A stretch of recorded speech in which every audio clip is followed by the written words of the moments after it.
Hello and welcome back to Rock Records Reviewed.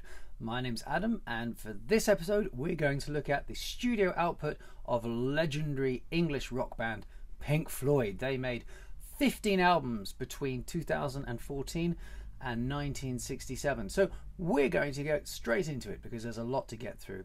At number 15, I'm putting Ummagumma, their fourth album from 1969.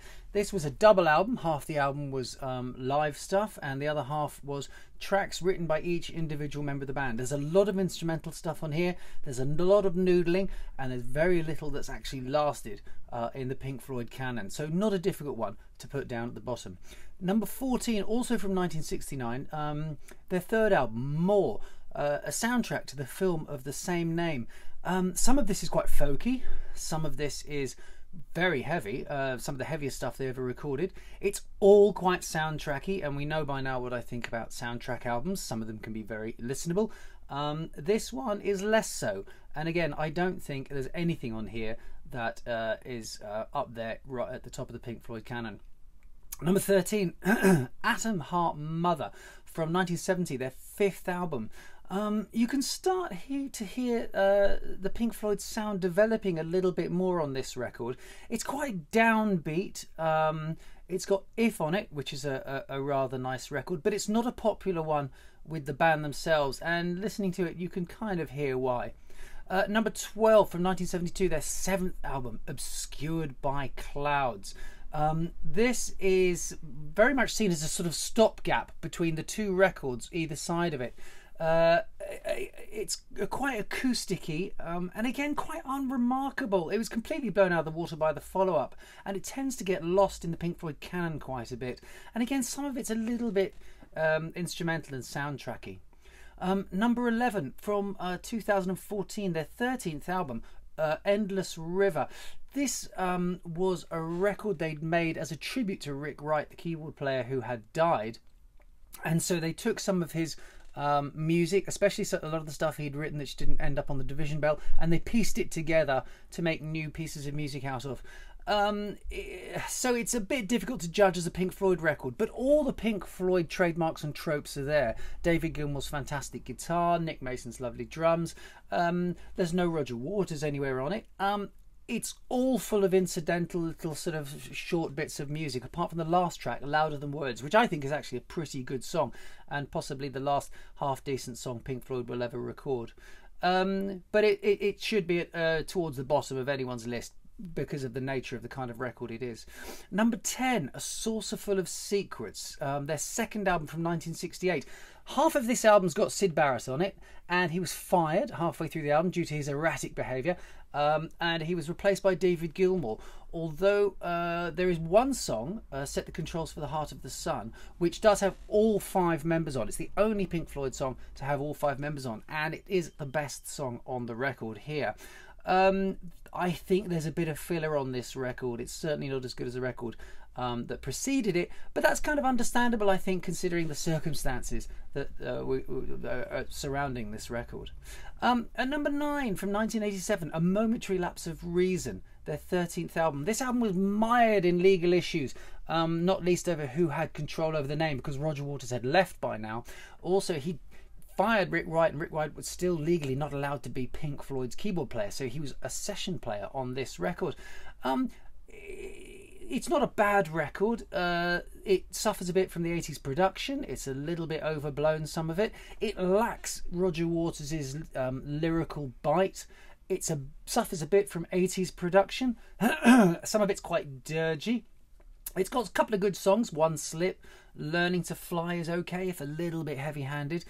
Signs of Life is very nice, but it was the album that sort of gave life to the Pink Floyd Part 3, if you like. If you look, Syd Barrett, then Roger Waters, then the David Gilmour version, and this album and the follow-up album to it, and the tours that supported the albums were just enormous.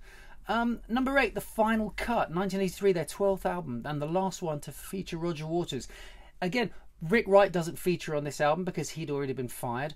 This is very much like a sort of Roger Waters solo album. He sings on all the songs but one, and I personally prefer David Gilmour's voice anyway.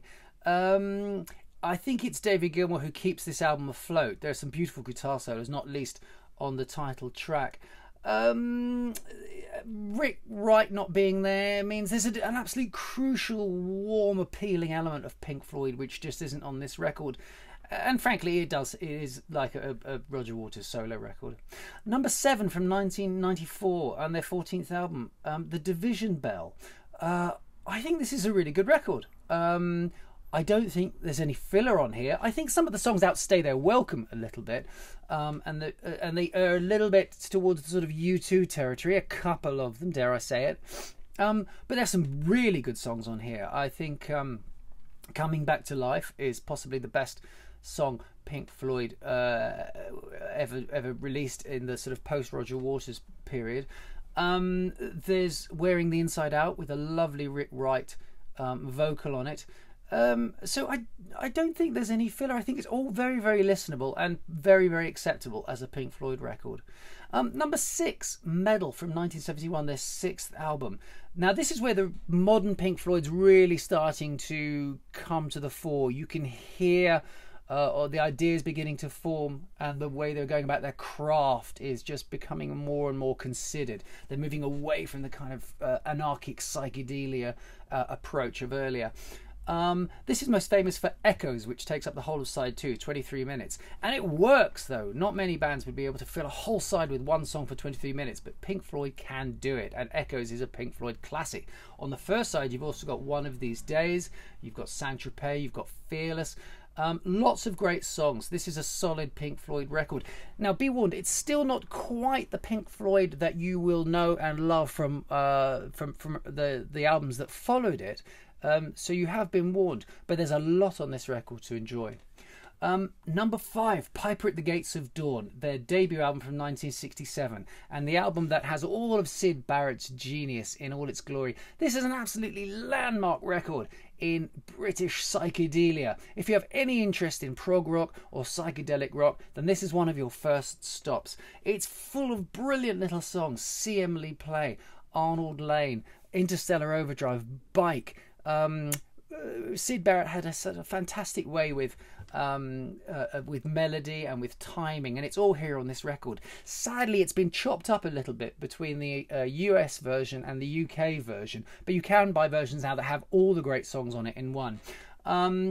This is an essential record for anybody with an interest in British music, because I think it's so hugely influential as a part of the psychedelia of the time when it came out.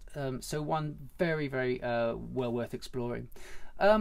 Number 4, Animals. Oh, so 1977. This is complete opposite of the record I've just talked about.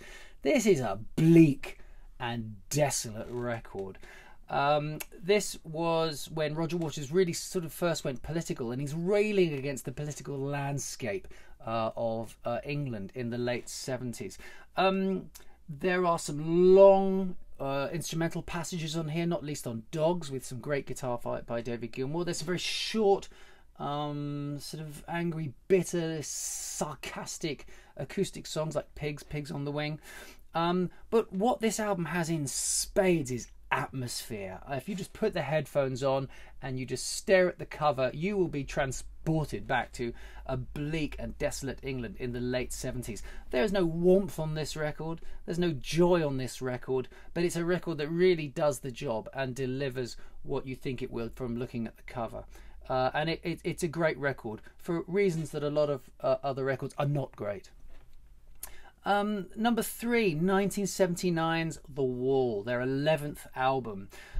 This was Roger Waters' concept album about the isolation of a rock star and his implosion. It works very well with the film they made at the time, the same name, with Bob Geldof in it. Some people think it's pretentious, some people think it's overblown, some people think it's bloated and too long. I don't. I think if you're making a concept record with a story, then you have to have all those little stops along the way. And it starts, it starts with a very kind of with Roger Waters' father coming back from the war, and it ends up with, going through all the mental problems he has of losing his father so young, and it ends up being very theatrical and a bit ridiculous. But I like it. I think it's fun, and I think it works. It sold 24 million copies, became Pink Floyd's most lucrative album because it was a double album, and it's full of great songs. Goodbye Blue Sky, Hey You, Nobody Home, Another Brick in the Wall, of course, which was a worldwide #1, and of course Comfortably Numb, which is one of the absolute gems in the Pink Floyd canon, with 2 incredible guitar solos by David Gilmour. Now these final 2 records, this was really hard, because these 2 records are, by any rock fan's standard, 2 of the greatest rock records that have ever been made. So either one of them could have topped this list, but I'm going to tell you which one has come second, and I'm going to give you my reasons why. And at number 2, I've put 1973's Dark Side of the Moon, their 8th album. This is a monolithic record in every sense of the word. It sold 45 million copies. It's one of the biggest selling albums of all time. It's unfathomably influential, not just because of the songs, but because of the idea of the concept album, every song bleeding into the next song. The production is peerless. You could argue this is still the greatest produced record ever made. It's got so many good songs on it. Money, Time, Great Gig in the Sky.